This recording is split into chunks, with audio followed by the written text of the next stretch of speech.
नित्यं गुरुं शङ्कररूपिणम्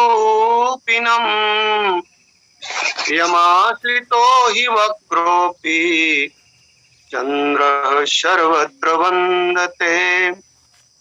कृष्ण केशव कृष्ण केशव कृष्ण केशव पाहि माम्। राम राघव श्री राम राघव रक्ष माम्। दाई धरे गुरु चरण सरोरुह अनुज समेत अति पुलक तनोरुह अनुज समेत। बोलिए श्यावर रामचंद्र की जय। श्री राम कथा सत्संग के ऑनलाइन लिंक में समुपस्थित सभी विद्वजन समुदाय, माताओं, बहनों, बाल गोपालों, सबको मेरा सादर। झाल सिंह भैया को सादर साधुवाद, सादर नमन। खास तौर पर इसलिए भी कि आज जैसी परिस्थितियां वहां निर्मित हुई हैं हमारे बड़े भैया विष्णुधर दीवान जी के बड़ौदा बाजार क्षेत्र में, और सामान्य तौर पर शायद मैं आज जुड़ नहीं पाता, पर कह सकते हैं इस बहाने जुड़ने का अवसर मिल गया है। सबको साधुवाद, सबको सादर नमन। और हालांकि हमारे बड़े भैया ममता दाद उकंड शाहू पे बोल रहे हैं, मैं इसी व्याख्या का अतिक्रमण करूं ये उचित नहीं होगा कि उस पर बोलूं और बड़े भैया को जो उनकी अपनी एक पद्धति है उस पर कोई बात डालूं। विगत दिनों जो मैं इस लिंक में बोला था तो जानबूझ करके मैंने अर्धाल ली थी और उसको छोड़ दिया था।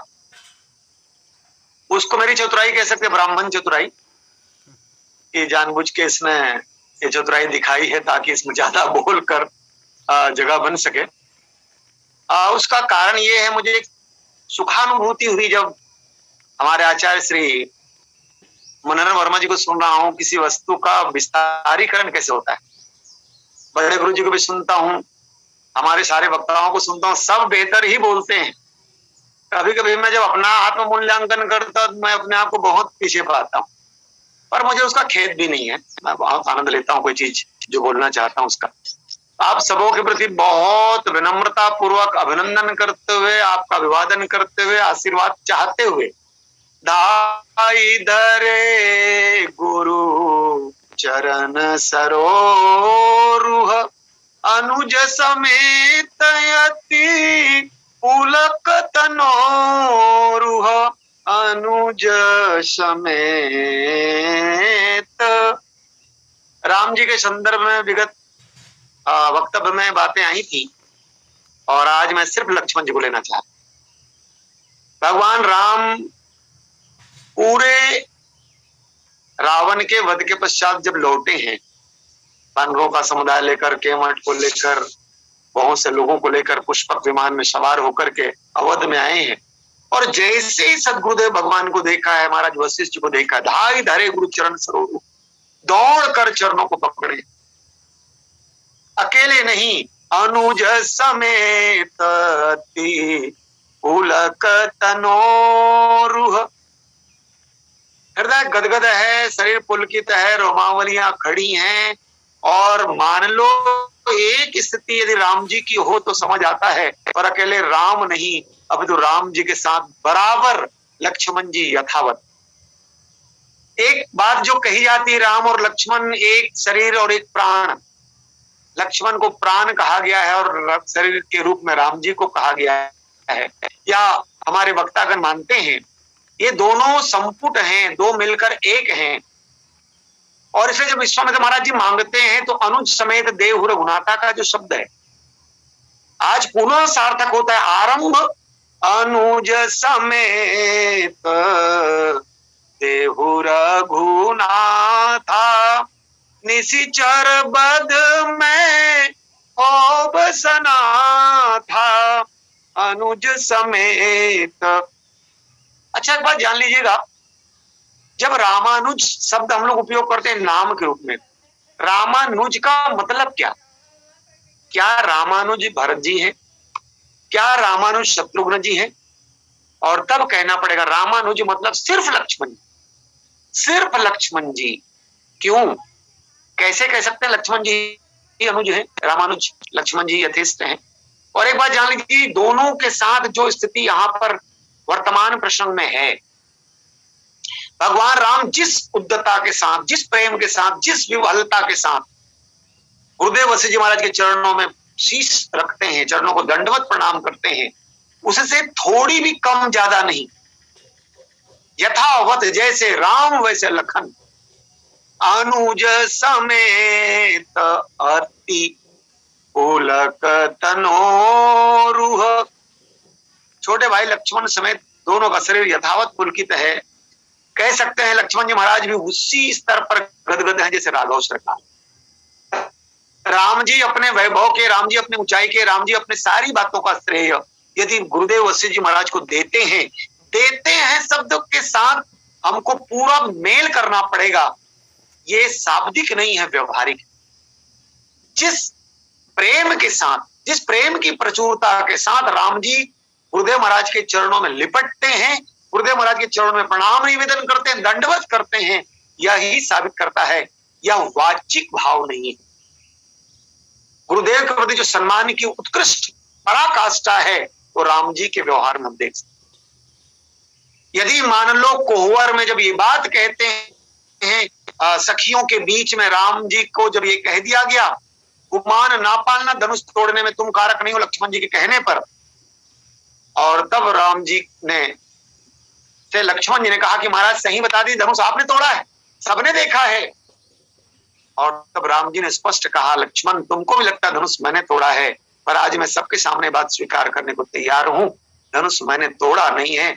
अब धनुष तो गुरु ने तुड़वाया है, गुरु जी ने तुड़वाया है। कौन ने, कैसे? विश्वामित्र समय शुभ जानी, उठऊ राम पंजऊ भव चापू, मेटहु जातात जनक परितापू, मेटहु तात जनक परितापा, उठऊ राम पंजऊ भव। गुरु को महत्व देने की जो विशेषता देखते हैं हम राम जी महाराज जब कहते हैं कि मैंने धनुष तोड़ा नहीं है, अपितु धनुष को तुड़वाने में गुरुदेव महाराज की भूमिका है। उन्होंने जान लिया समय आ गया, उन्होंने जान लिया समय आ गया, और समय के साथ उन्होंने मुझे उठने को कहा, और उठने को कहकर के भी देखिए संकेत देखिए आप, यही गुरु की विशेषता है। क्या गुरु जी ने ये नहीं कहा कि सीता जी को पाने के लिए तुम धनुष तोड़ दो? उठहु राम, ये विश्वामित्र है भैया। मैंने शुरू दिन बात कही है, वशिष्ठ और विश्वामित्र, जिनकी नजरें विशिष्ट हो जाएं, एक नजर, और दूसरी नजर जिनकी विश्वामित्र हो जाए, जिनको वसुधैव कुटुंबकम की भावना हो जाए, बोले विश्वामित्र। विश्वामित्र आज धनुष तोड़ने के लिए कहते हैं तो कहते हैं ना, सीता को पाने का प्रयास करने की बात नहीं, अब तो जनक महाराज के मन में जो संताप है उसको दूर करने को तुमको धनुष तोड़ना हो। यही गुरु है। और इसलिए एक बात जान लीजिएगा, गुरु की महिमा को जाने बिना हम सब इसको इस रूप में मिले। मैं बात को यहां से आरंभ करना चाहता हूं। हम सबों ने एक बात देखा है महाभारत काल में, एकलव्य महाराज द्रोणाचार्य के पास आकर गुरु के रूप में उनको स्वीकार करना चाहते हैं, लेकिन एकलव्य महाराज को गुरु के रूप में या शिष्य के रूप में स्वीकार करना द्रोणाचार्य जी ने स्वीकार नहीं किया, क्योंकि उन्होंने गरीबी झेली थी, गरीबी महसूस किया था। स्वस्थामा को यदि मानो चावल का धोया हुआ जल दूध नाम से पिलाया जाता रहा है, और तब उन्होंने स्वीकार किया कि मैं राजपुत्रों को ही शिक्षा देता हूं। एक बात जान लीजिएगा, बहुत बात कही जाती है आज के समय में, अंबेडकर साहब को ब्राह्मणों ने बहुत संत्रास दिया। मैं अपने विषय पर हूं और विषय से परे नहीं हूं। बहुधा ये बात कही जाती है अंबेडकर जी महाराज को ब्राह्मणों ने बहुत संत्रास दिया। मानता हूं ये बात हुआ होगा, पर जिस विशेषता के साथ अंबेडकर साहब उच्च स्थान पर पहुंचे हैं, वो बाधाएं सकारण बनी हैं। संविधान की जो बातें उनने लिखी होंगी, तो पीड़ा झेलने के बाद, उस पीड़ा की महसूस करने के बाद जो पीड़ा का भाव बना होगा, उसके कारण एक स्वस्थ निदान के साथ संविधान के की बातें उन्होंने लिखी होंगी। तात्पर्य क्या? बाधाओं को हम बाधा के रूप में मानते हैं, तो कई बार हम आगे बढ़ने से चूक जाते हैं, पर बाधाएं भी यदि मान लो हमारी सीढ़ी का काम कर जाएं तो कोई संविधान निर्माता अम्बेडकर हो जाते हैं। किस रूप में? बोले एकलव्य महाराज को शिष्य के रूप में स्वीकार नहीं किया, और जब एकलव्य महाराज को शिष्य के रूप में स्वीकार नहीं किया तो उन्होंने गुरु निष्ठा के साथ गुरु द्रोण की मिट्टी की मूर्ति बना करके उससे जो एकता एक होकर के जो उन्होंने उनके सामने समझ लो धनुर्विद्या सीखी, परिणाम आप सब जानते हैं कि एक दिन सारे राजकुमारों को लेकर द्रोणाचार्य महाराज शिकार की ओर या उस दिशा प्रजारवन की ओर जा रहे हैं। इनका साथ में कुत्ता भी है, कुत्ता भौंकता हुआ जा रहा है, और भौंकने से बाधा पहुंचने के नाम पर एकलव्य जी महाराज ने इनके मुंह पर बाण भरा।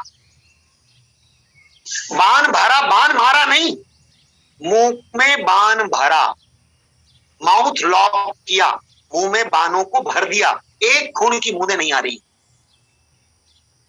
द्रोणाचार्य जी ने लौटे हुए जब उस श्वान को देखा, कुत्ते को देखा, जान गए पक्का कोई न कोई श्रेष्ठ धनुर्धर हमारे आसपास। और जैसे एकलव्य के पास गए, एकलव्य से कहा कि तुमने धनुर्विद्या सीखी है, मैं जानना चाहता हूं तुम्हारे गुरु कौन है। और तब उनने कह दिया, महाराज मेरे गुरु तो आप हैं, द्रोणाचार्य जी महाराज। मैं आपके पास आया था, पर आपने जब मुझे स्वीकार नहीं किया तो मैंने आपको स्वीकार कर लिया। मिट्टी की मूर्ति बना करके मैंने वो धनुर्विद्या सीखी है, और आज परिणाम सामने देख रहे हैं। गुरुदेव जी ने देख लिया कि सचमुच में जो निष्ठा, एक निष्ठ होकर के एकलव्य ने जो कार्य किया है, परिणाम सामने है, और ये जब तक रहेगा अर्जुन को श्रेष्ठ धनुर्धर बनाने की संकल्पना बाधित होगी। और तब द्रोणाचार्य जी ने अंगूठा जो मांग लिया, उस दिशा पर मुझे बहुत नहीं जाना है, पर ये बात जरूर कहना, अंगूठा मांग लिया। अंगूठा का मतलब ही है धनुर्विद्या में अंगूठे की महत्ता आप भली भांति समझ रहे हैं। और बख्शी साहब ने रामायणम में एक बात कही, बख्शी साहब हमारे राम किंकर सम्मान के लिए सम्मानित किए उस वर्ष, उनकी शैली बहुत निराली। जब वो बोले राम के संदर्भ में तो बिल्कुल सेना के प्रमुख होने के नाते जैसा बोला जाए, सावधान, कोई ऐसा नहीं कहेगा कि राम कायर है। उनकी शैली थी बख्शी साहब की, सावधान, कोई ऐसा नहीं कहेगा राम कायर है, राम लड़ने को तैयार है, पर तब जब उसके सिवा कोई चारा ना रहे, उसके सिवा कोई चारा ना रहे, राम लड़ने को तैयार है और मैं कोई कायर नहीं हूं, पर जब अंतिम विकल्प के सिवा कोई और माध्यम जब तक रहेगा तब तक राम शस्त्र धारण नहीं करेगा, विकल्प पर प्रयास करेगा, और विकल्प जब सारे बंद हो जाएंगे तो जाकर के धनुष उठाने में वो कोताही नहीं बरती। और उन्हें एक जानकारी दी, बोले जब से एकलव्य को अंगूठा मांगा गया है उस दिन से सारे आदिवासी अंगूठे का इस्तेमाल धनुर्विद्या पे नहीं करते हैं, अब वो ऐसा चलाते हैं, ये उंगलियों को लेकर अंगूठा उन्हें इस्तेमाल करना ही बंद कर दिया। बख्शी साहब ने जानकारी दी है, मतलब ये कि उन आदिवासियों ने एकलव्य के प्रति समर्पण की निष्ठा दिखाई और कह दिया अब अंगूठे का इस्तेमाल आदिवासी समाज नहीं करेगा, अब धनुर्विद्या सीखेगा तो बोले इन दो उंगलियों को अपने प्रतंचा पर बांध खींचने के लिए उपयोग करेगा और अंगूठे का इस्तेमाल नहीं करेगा। मैं जो निवेदन करना चाह रहा हूं ये है, गुरु के प्रति समर्पण की बात जो एकलव्य में दिखती है, लेकिन एकलव्य को अंगूठा कटवाना पड़ा। क्यों? गुरु और शिष्य में शिष्य को श्रेष्ठ बना। मैं बहुधा एक बात कहता हूं, मुझे अच्छा भी लगता है इस टाइप की बात बोलना। बोले एक बात जान लीजिए, यदि आप किसी स्कूल में पढ़ रहे हैं और अच्छा मानकर दूसरे स्कूल में आए, आगे पढ़ने के बाद आपकी क्वालिटी भी अच्छी, बहुत टॉपर है, पर आपको लगा कि सामने वाला स्कूल बहुत बेहतर है, वहां जाएंगे तो पक्का मैं ईमानदारी से बात कहना चाहता हूं, वहां पर जाने के बाद माना कि आप टॉपर हो सकते हैं, लेकिन द्वैत के शिकार होंगे, क्योंकि जो शिक्षक वहां अपने शिष्यों को पढ़ा रहे हैं शुरू से क्लास नीचे क्लास से पढ़ा रहे हैं, और उनके बीच जब आप जाएंगे तो पक्का जान लीजिए पहाड़ भैया बहुत आनंद ले रहे हैं क्या, पक्का जान लीजिए द्वैत के शिकार होंगे, और वो बच्चे उनके प्यारे होंगे जो उनके साथ शुरू से पढ़ रहे हैं। आप जाएंगे, आपको अपनी काबिलियत साबित करनी पड़ेगी साहब, तब जाकर के आप उनके पसंदीदा हो सकते हैं, अन्यथा आप द्वैत में आएंगे। बिल्कुल यही देख लीजिए यहाँ पे द्रोणाचार्य और एकलव्य की परिस्थिति के बाद। पर जो बातें महाराज राम जी ने देखी, राम जी ने कह दिया गुरु, और गुरु को सिर्फ कहते नहीं, गुरु को मानते हैं।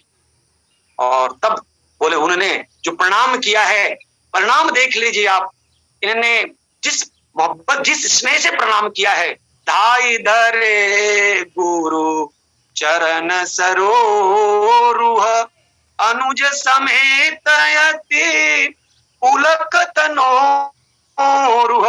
अनुज, लक्ष्मण जी देख रहे हैं राम जी के व्यवहार को। पहला क्षण जब अनुज समय देव रघुनाथा और लक्ष्मण जी साथ गए हैं और जो विशेषताएं पाई है लक्ष्मण जी ने, उनने जान लिया महाराज आपकी नजरों में भी मैं ही अनुज हूं, आपके नजरों में मैं ही अनुज हूं। माना कि भरत भैया भी अनुज हैं, माना कि शत्रुघ्न भैया भी अनुज हैं, पर राम का अनुज कोई हो सकता तो लक्ष्मण है। ये आपने स्वीकार कर दिया, ये आपने साबित कर दिया और ये आपने भेज दिया, और इसलिए अनुज की भूमिका निभा रहे हैं पुष्प वाटिका से लेकर धनुर्भंग तक। सारी परिस्थितियों में आप लक्ष्मण जी महाराज ने तो जब जनक महाराज पर कठोर वाणी कही जनक जस अनुचित बानी विद्यमान रघुकुल मन जानी, कही जनक जस अनुचित बानी। और तब परिणाम आप जानते हैं, जब लक्ष्मण जी ने सीधा सीधा महाराज जनक पर ही आरोप लगा दिया, जनक को भी शब्दों से बीनने में नहीं चूके, और तब समझ लीजिए एक क्षण ऐसा आया कि लोग कहने लगे मस्त, महाराज जनक ने कह दिया। परशुराम के आने के बाद जब महाराज लक्ष्मण की भूमिका सामने आई, अनुज की भूमिका सामने आई, तो महाराज जनक ने तक कह दिया मस्त करहु अनुचित भल नाही, ये अनुचित कर रहा है, इसको रोको। लेकिन महाराज लक्ष्मण बोले जनक को नहीं बल्कि भरत को भी नहीं छोड़ते। भरत जी के लिए जब उनकी बात आई, भरत जी महाराज चित्रकूट आ रहे हैं, मैं उस दिन जो निवेदन करना चाहता अनुज, अच्छा इसको बदल दीजिए, यदि मान लो लक्ष्मण के बजाय भरत अनुज होते, अब भरत जी जाते तो क्या होता, धनुष खंडन हो पाता।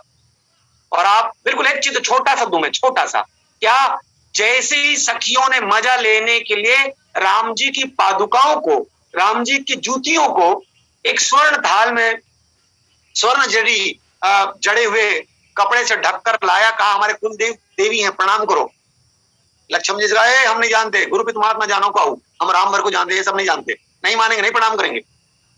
भरत जी के सामने लाया गया, भरत जी से कहा महाराज हमारे कुल देवता हैं, कुल देवी हैं, प्रणाम कर लो। भरत जी तो लौट गए। अब भरत जी लौटे तो सखियों ने मजा लेने के लिए आवरण हटाया है, कपड़ा हटाया है, और कपड़ा हटाया तो राम जी की जूतियां सामने, और जैसे राम जी की जूतियां सामने आई, मजा ले रही हैं, लेकिन जैसे भरत ने देखा जूतियां हैं राम जी की शीश पर धारण, मोरे शरण राम ही की पनी, ये भरत भैया हैं। लेकिन राम जी के साथ भरत भैया की आवश्यकता यहां पर नहीं है। क्यों? यदि ये भरत भैया आ जाएं तो बातें दूसरी हो जाएंगी, बदल जाएंगी। अनुज समेत स्वयं लक्ष्मण जी से कहा गया है, लक्ष्मण अरे तुम्हारी खूब आलोचना हो रही है जनकपुर में, क्या लोग कहते छोट कुमार खोट बड़ भारी, सारे लोग कहे बहुत खोटा है। और लक्ष्मण जी महाराज ने कहा अच्छा अच्छा, छोट कुमार खोट बड़ भारी, इसका मतलब ये हुआ बड़ा कुमार बहुत अच्छा है, तो मैं गदगद हूं, मैं खोटा बनने को तैयार हूं यदि मेरा राम श्रेष्ठ हो। मुझे खोटा साबित करके राम श्रेष्ठ होते हैं तो मैं किसी मामले में कोई सफाई नहीं बरतूंगा, मैं खोटा हूं। और भरत की बारी आई, जब चित्रकूट में चले, भगवान राम की आंखों में आंसू है। सुनत सुमंगल बहन मन प्रमोद तन पुलक भर, सरस सरोरु नैन तुलसी भरे स्नेह जल, आंखों में आंसू आ। भगवान राम की आंखों में आंसू देख करके भरत लक्ष्मण महाराज ने कहा महाराज एक बात मैं आपसे निवेदन करना चाहता हूं। बोले आप अपने समान सबको जानते हैं, लेकिन आज मैं कहना चाहूंगा, मैं आपको रोकना चाहता हूं, मेरे कहे बिना आपको कुछ नहीं करना, क्योंकि आपकी दृष्टि कमजोर है, सबको अपने जैसा मानते, और जो कड़वी बातें, जो ऊंची बातें, जो सचमुच में एक सेवक की जो विशेषता होनी चाहिए, सेवक का जो धर्म होना चाहिए, लक्ष्मण जी महाराज उसकी बात करते हैं। उठ कर जोरी रजायसु मांगा, मनो वीर रस सोवत जागा। महाराज भरत आ रहे हैं ना, एक बात मैं कह दूं, बोले ये इसके मन में कपट है, और पद पाकर के किस में मद नहीं आया। भरत महाराज भी मदान्ध हो गए, इसलिए आ रहे हैं राम को अकेला जान करके। अनुचित नाथ न मानव मोर भरत हमें उपचार न थोड़ा। महाराज मेरी बातों को अनुचित मन मानिएगा, मैं भरत जी को जानता हूं, और भरत जी यदि सोचते कि राम को अकेला जान करके आ रहे हैं सेना लेकर के, तो मैं आपको कह देना चाहता हूं आज मैं भरत को मार डालूंगा, भरत को मार कैसे? आज राम सेवक जस लेऊं, भरत ही समर सिखावन देऊं, राम निरादर कर फल पाई, जो वहु समर सेज दो भाई, जो सहाई कर शंकर आई, तो मारहूं रन राम दोहाई। आप अनुमान लगा लीजिए, लक्ष्मण जी महाराज राम के विपरीत में किसी को छोड़ने को तैयार नहीं। मैं वो तो साफ साफ कहते हैं महाराज, आंखों में आंसू है राम जी के। राम जी की आंखों में आंसू का कारण अलग है। एक बात जान लीजिए, राम जी की आंखों में आंसू क्यों है? राम जी महाराज जैसे सुनते एक आई पुनि कहा बोहरी संग सेन चतुरंग न थोड़ी, महाराज भरत जी आ रहे हैं। जैसे ही भरत शब्द कानों में पड़े हैं राम जी के आंखें भर आई हैं, हृदय भर आया है, शरीर पुलकित हो गया है। इसी को देख करके घटना हुई। अच्छा, इनकी आंखों में आंसू क्यों, शरीर पुलकित क्यों है? क्योंकि राम जी जानते हैं भरत कौन है। उनके मन में एक ही विचार आया, पिताजी की बातों को मानने या कैकेयी की बातों को मानने में वन आया हूं, और भरत एक बार भी वापस लौटने को कह दे तो क्या करूंगा? भरत एक बार भी बोल दे कि राम को आपको वापस लौटना है तो मेरे सामने धर्म संकट है, मैं भरत को क्या कहूंगा? उनके मन में बातें आ गई हैं, राम जी के हृदय भर आया है, मैं भरत को टाल नहीं पाऊंगा। लेकिन इस दृश्य का परिणाम विपरीत आया है। लक्ष्मण जी महाराज ने कहा राम चिंतित हैं, और उनकी चिंता को दूर करने के लिए कहा महाराज आज राम सेवक जस लेऊं, मैं आपके सेवक होने का दायित्व पूर्ण करना चाहता हूं। हताऊ राम रन राम दोहाई, मैं दोनों को मार डालूंगा। आज शंकर जी भी सहायता को आए तो मैं छोड़ूंगा नहीं, भले उनको मार डालूंगा। आकाशवाणी हो गई। आप बेहतर कह रहे हैं लक्ष्मण, लेकिन जल्दीबाजी में कुछ करना उचित नहीं होगा। भगवान राम, इस घटना के बाद भगवान राम ने एक शब्द कहा, हे लक्ष्मण आज मैं एक बात कह दूं तुम्हारे सामने, पहले इससे पहले नहीं कहा हूं। क्या? हे लक्ष्मण, लखन तुम्हार शपथ पीतुआना। लक्ष्मण मैंने तुम्हारा सौगंध आज तक नहीं खाया है, पर आज मैं सौगंध लेकर एक बात कह दूं, लखन तुम्हार शपथ पीतुआना। पिताजी की भी सौगंध, पिताजी के आने की दुहाई, तुम्हारा सौगंध, लखन तुम्हारा शपथ पीतुआना। सोची सुबंधु नहीं भरत समाना। हे लक्ष्मण, भरत जैसा भाई ना हुआ है ना होगा।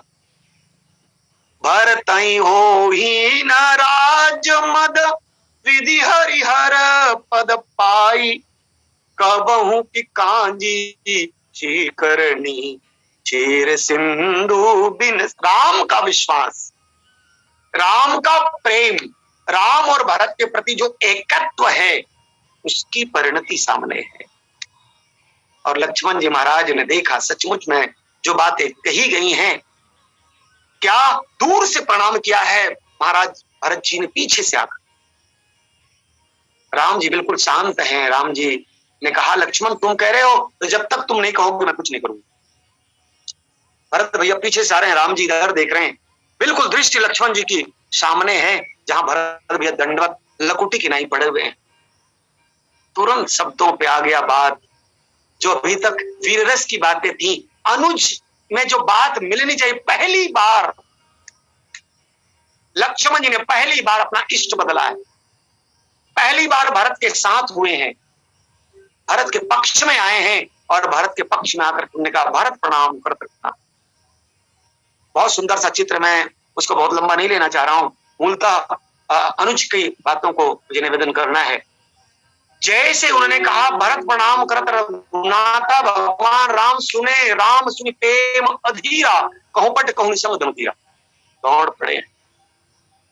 आप अनुमान लगाइए, भरत की बातों को जो लगातार भरत के पक्ष में राम जी के मुख से सुनते रहे हो, किसी कोने में शायद भरत के प्रति थोड़ी सी विपरीत भावना ही होंगी, लेकिन आज भरत जी के पक्ष में जाकर उन्होंने साबित कर दिया कि ना, भरत के प्रेम के आगे सब नतमस्तक है। लक्ष्मण किस गिनती में, लक्ष्मण किस गिनती में है?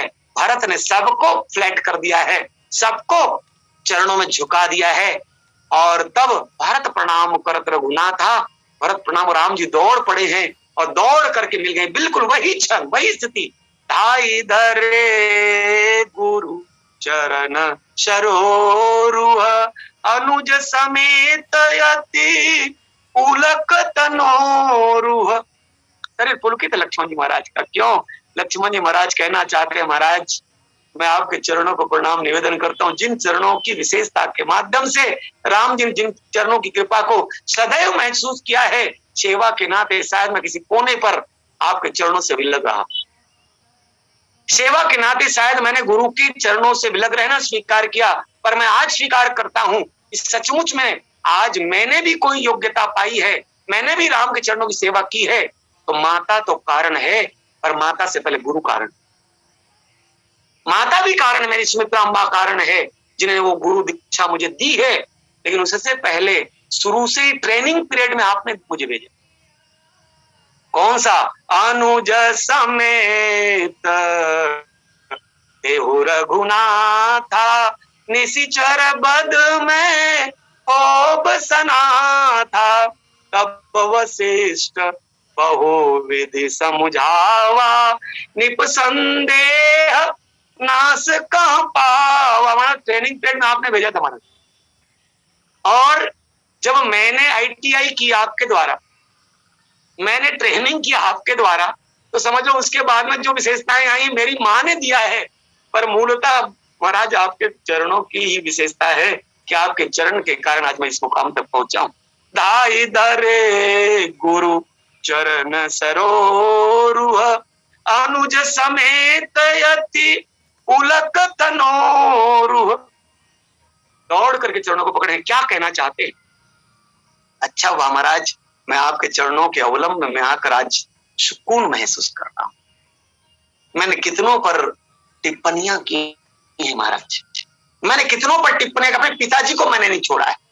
लखन वचन, लखन कहे कछु वचन कठोरा, बार बार निज शपथ देवाई, तात न कहूं लखन लरिकाई। महाराज मैं सचमुच लरिका हूं।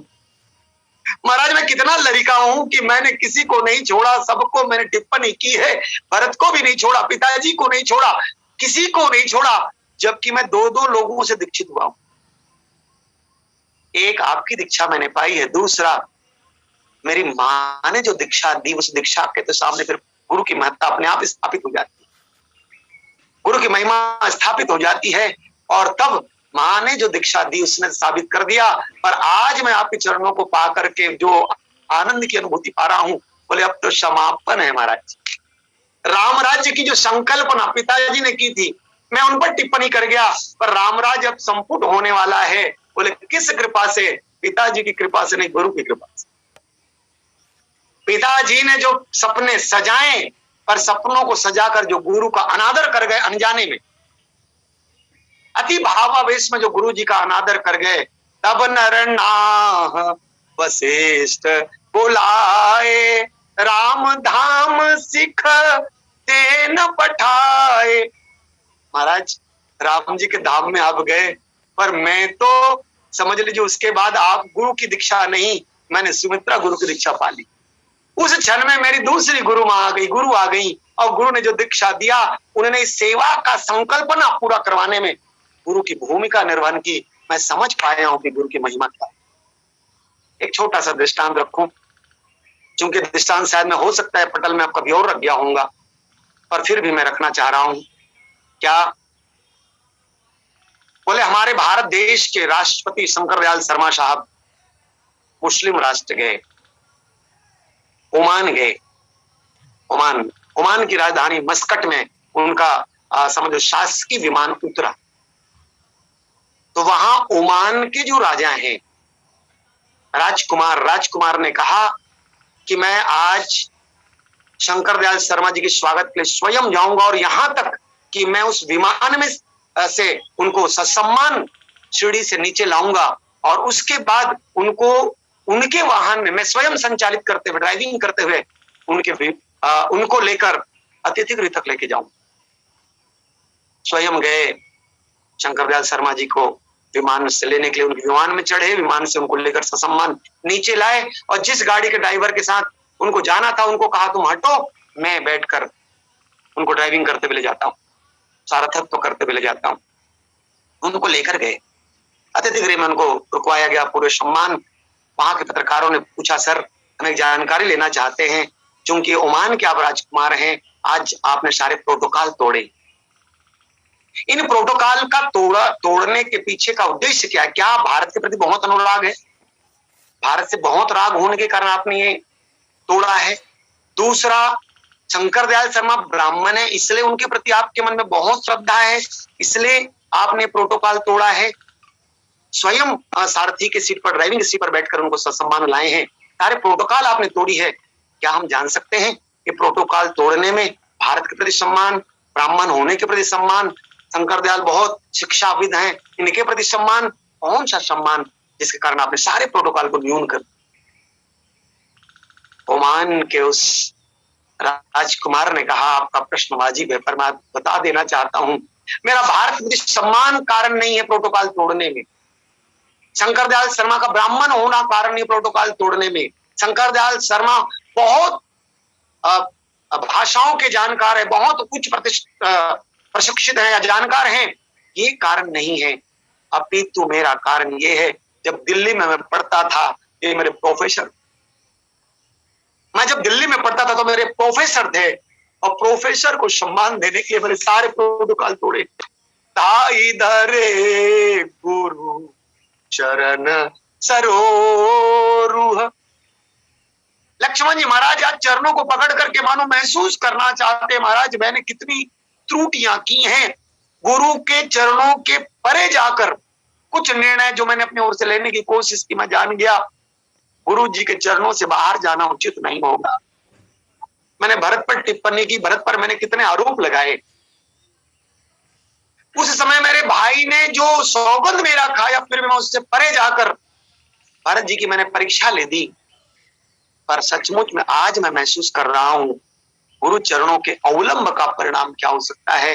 वो तो बड़ी त्रुटि होते होते बची है, और वो बचने का कारण मैं एक ही बात कह सकता हूं, मेरी कोई विशेषता नहीं, आपके चरणों की विशेषता है कि मैंने आपके चरणों का अवलंब जो पाया, अभी तक शायद मैं महसूस नहीं कर रहा था, लेकिन आपके चरणों का जो अवलंब पाया मैं समझ गया सचमुच में मैं निकल करके आया हूं। और एक बात इस रूप में और मोड़ दूं, आनंद आ जाएगा मुझे लग रहा है। क्यों? यदि लक्ष्मण जी महाराज लंका के रणांगण में मूर्छित हैं,